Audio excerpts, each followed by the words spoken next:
Profesor, usted dejó una práctica sobre eso en la plataforma, ¿verdad?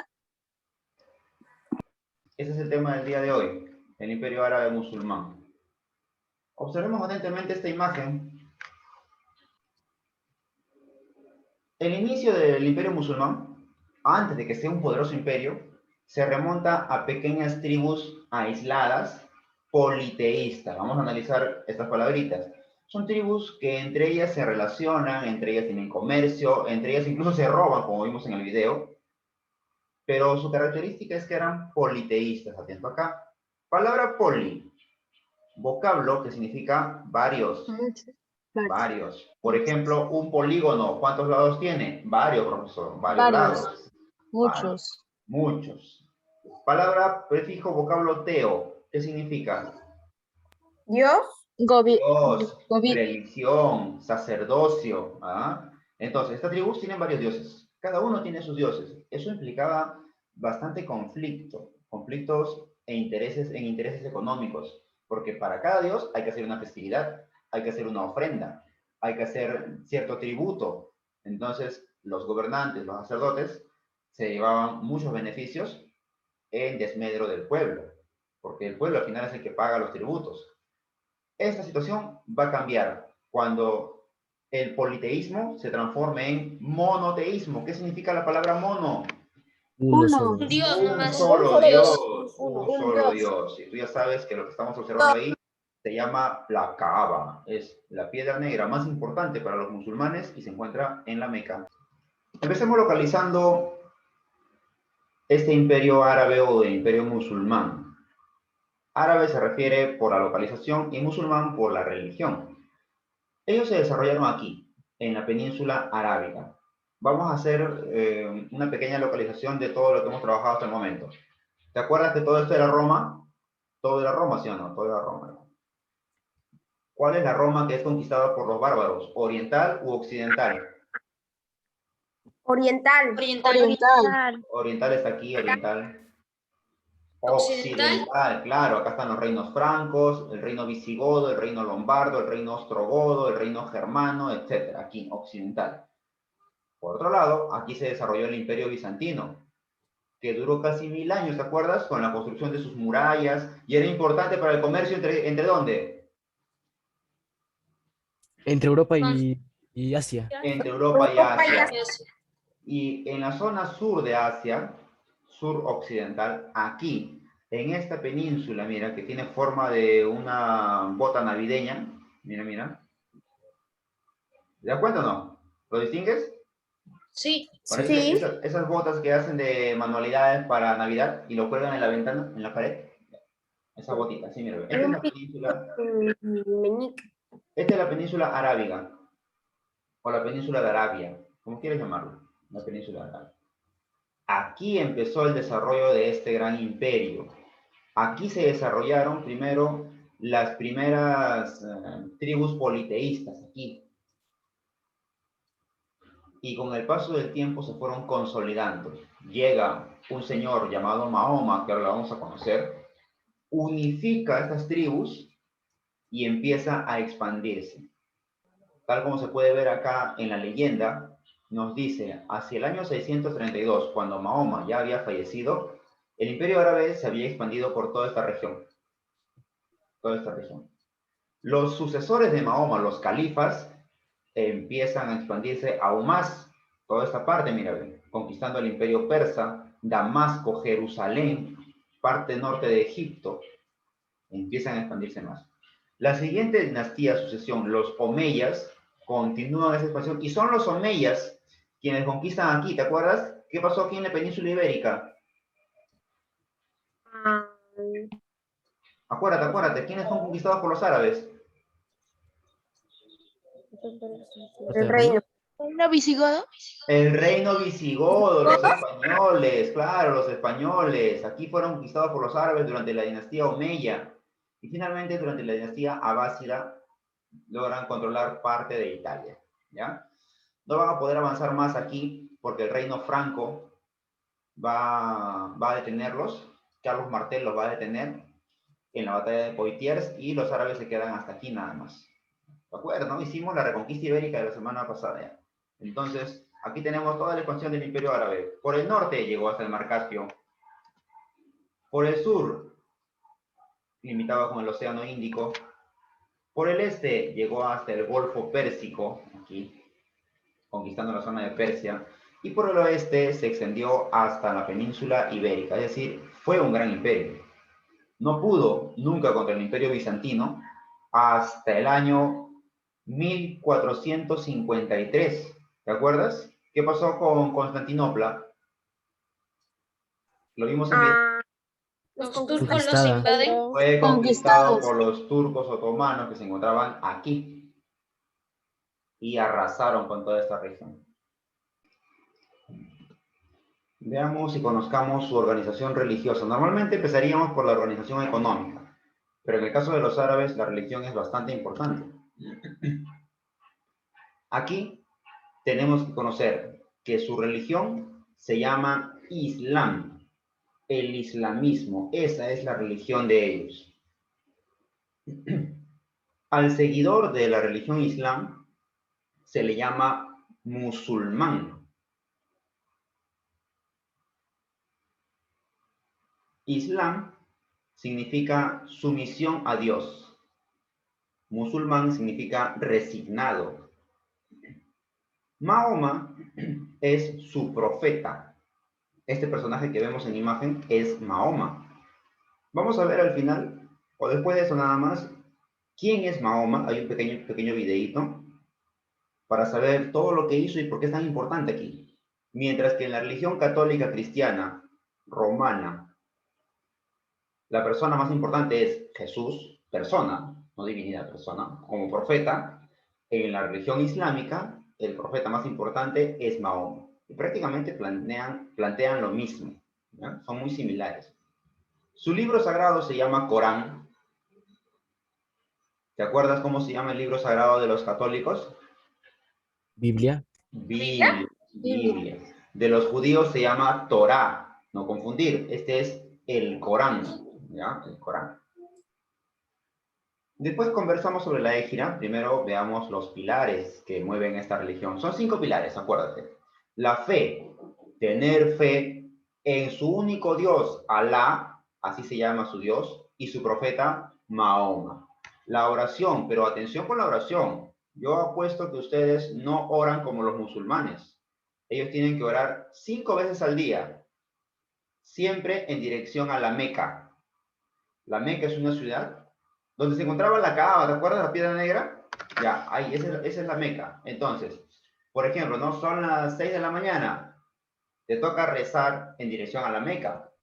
Preguntas dónde está la Meca, esa dirección, ese punto cardinal. Pones tu alfombra en el suelo. Por eso es que los árabes son buenos diseñadores de alfombras. Pones tu alfombra y empiezas a rezar, a orar. El ayuno es importante. Para ellos es necesario ayunar durante el mes del Ramadán, que es un mes de peregrinación a la Meca. La peregrinación, como te decía, al menos una vez en tu vida hacia la ciudad de la Meca, dirigirte a la Kaaba. Y por último, la limosna. Si tú tienes algo, es porque Alá te ha bendecido. Tienes que contribuir con esa limosna a los religiosos, a los sacerdotes, que en realidad es para Alá, dicen ellos, ¿no? Y atención aquí, la yihad, o guerra santa, que es la guerra inducida por estos musulmanes para enfrentar y combatir a todo lo que esté en contra de la religión, de su religión, es decir, los católicos, los cristianos, los paganos, los romanos. Esa religión que está en contra del Islam, ellos la combaten, con violencia incluso. Claro que con el paso del tiempo eso se va a transformar y va a tener fines económicos, como lo que ocurrió en las cruzadas. Respecto a la organización económica, ellos tienen grandes aportes que llevaron desde Asia a Europa, y de Europa, naturalmente, con la conquista de América, llegó a nuestro continente. Por ejemplo, tenían un gran gusto por los cítricos, el limón, la naranja y algunos otros implementos usados, por ejemplo, para la medicina, porque el aporte de los árabes en medicina es enorme. y para la textilería, como lo que es el algodón, la caña también, la caña de azúcar. Cuando se habla de industria árabe, no se refiere a que ellos tienen grandes empresas, máquinas, no, no, no. Se refiere a la transformación del producto. Ellos con productos naturales que encontraban, los transformaban y creaban, por ejemplo, alfombras. La más grande producción de alfombras lo tienen los árabes. Ya sabes por qué, ¿no? Porque ellos tienen que rezar 5 veces al día en dirección a la Meca. Empezaron a producir acero, vidrios. Como ellos tienen desiertos alrededor, su zona geográfica es desértica, de la arena se crea el vidrio. Y también empezaron a difundir los perfumes, muy solicitados en Europa. Y vamos a poner una pausa. Ellos pues se dedicaban a llevar los productos en grandes caravanas con bastantes camellos desde China y Japón, incluso desde la India hasta Europa. ¿Qué llevaban a Europa, por ejemplo? Sus alfombras, sus perfumes, los vidrios, la seda desde China, el marfil de la India y de África, esclavos y algunos insumos como por ejemplo el té, madera, las perlas, etc. Eso ellos lo comercializaban con Europa. Respecto a la organización política, los más grandes jefes políticos son los califas, así se le llama. Ellos son sucesores de Mahoma. Estos califas van a ser pues los hijos primero, los nietos y luego ya cada uno de sus herederos que van a hacerse cargo de todo este imperio. El gran califa se le llama. Debajo del califa tenemos al gran visir, que es el ministro que está apoyando, ayudando, también sirve como jefe religioso, igual que el califa.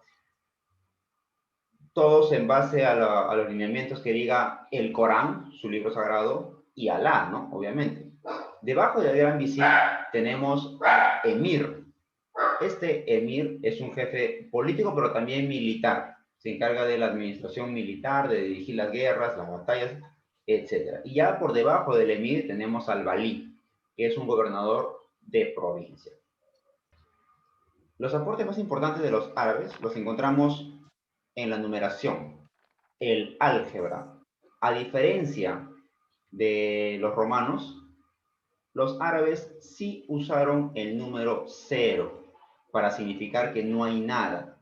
Cuando uno trabaja los números romanos, lo puede trabajar muy bien, del 1 hasta hacia adelante, ¿no? Pero el 0, ese vacío de ausencia de algo, no es representado en los números romanos. Es por eso que no se ve su practicidad. Para sumar y hacer operaciones, es más práctico estos números que nosotros llamamos arábigos, pero no son arábigos. Estos números son de la India. En la India se crean estos números, pero como los árabes son grandes comerciantes, llevan esta cultura, este conocimiento que han aprendido en la India a Europa. Y en Europa se dan cuenta que estos números, incluido el 0, son más prácticos para operar, para hacer cálculos, para sumar, para restar, sobre todo para el comercio. El comercio mueve mucho la matemática, ¿ya? Respecto a la química, los árabes experimentaron mucho con los elementos químicos debido al desarrollo de la alquimia, que como tú ya sabes, que como tu profesor ya te dijo, es el antecedente de la química. La alquimia tuvo dos pilares importantes aquí. Buscar, por ejemplo, la piedra filosofal. Por ejemplo, cuando se habla de alquimia árabe, ellos buscaron el elixir de la vida.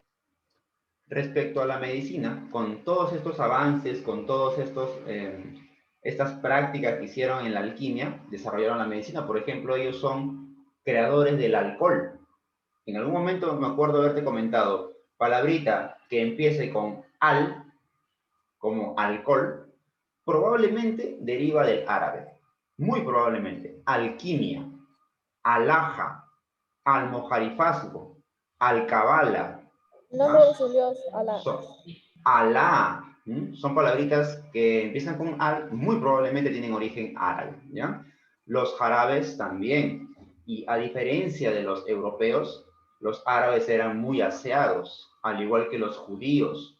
Ellos inventan el jabón, para el aseo, que va destruyendo las partículas de tierra, de suciedad, y la va separando de tu piel. Igual con el shampoo, algo que no era muy usado, no era nada usado en Europa, donde la cultura era bastante desaseada. Es por eso que cuando llega la peste negra, los judíos y árabes, intactos, ni se enfermaron. ¿Verdad? Los europeos murieron en grandes cantidades. Un tercio de la población europea murió, la tercera parte, por Tengo otra pregunta. falta de aseo. Tenemos que mencionar las obras como las mezquitas. Esta es la mezquita de Omar. Como tú puedes ver, es un centro religioso, pero muy diferente. Tiene una cúpula que lo diferencia de otras construcciones, incluso la realizada durante el Imperio Bizantino. La semana pasada vimos la mezquita de Santa Sofía. Bueno, perdón, la Catedral de Santa Sofía, que tiene unas características.